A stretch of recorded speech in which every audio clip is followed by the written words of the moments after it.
Good morning. For our word of the day in honor of Black History Month, I decided to do something a little different. So, I am going to actually share a word, a couple of words, and it's called Freedom Marchers.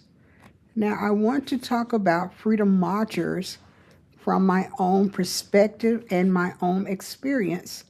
So, who were the Freedom Marchers?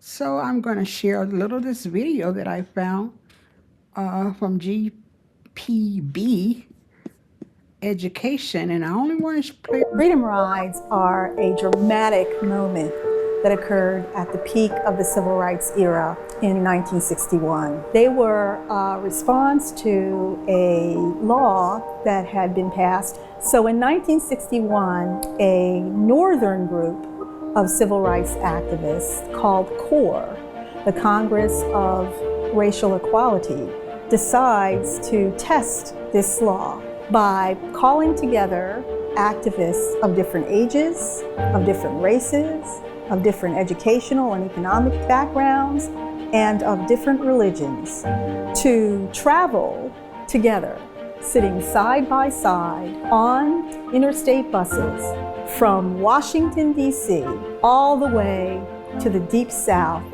Initially, the rides went very well. They would walk in as an integrated group, violating, the precepts of Jim Crow, and people wouldn't bother them. When they came to the Deep South, it was a different story.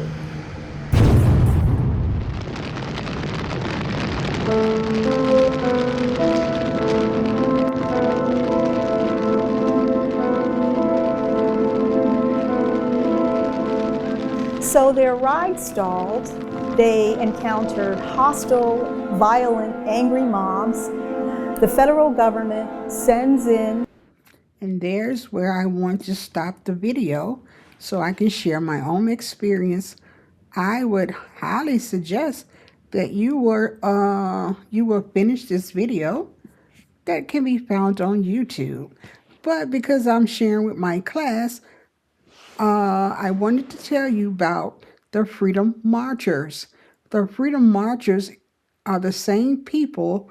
They in the South we would call them Freedom Marchers because if they were not riding the bus, going and traveling to stand up and march and protest for the rights of others, when they were riding, we would call them Freedom Riders. But when they were walking the neighborhood or wherever boycotting, they would be called the Freedom Marchers. So when I was a little girl, probably about the age of between 6 and 7, my aunt used to work in the store for the sheriff. And I'm from Mississippi, so this was in the Deep South where you hear about all the bombings and the fires and the protesting.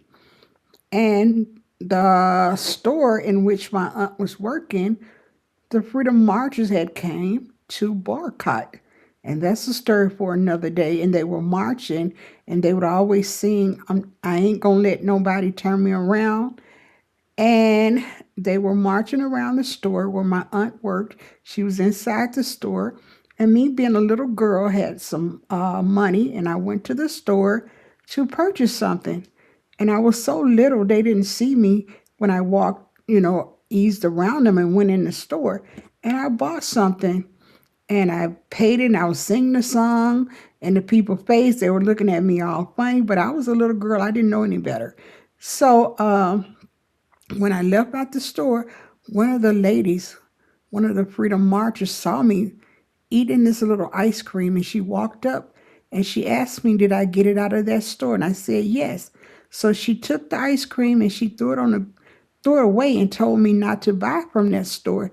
And I was so upset, but she gave me more money than I had. And she told me to go to the other store around the corner because that store was being boycotted, which made my aunt very afraid when she got home and she had to explain to me what boycotting was and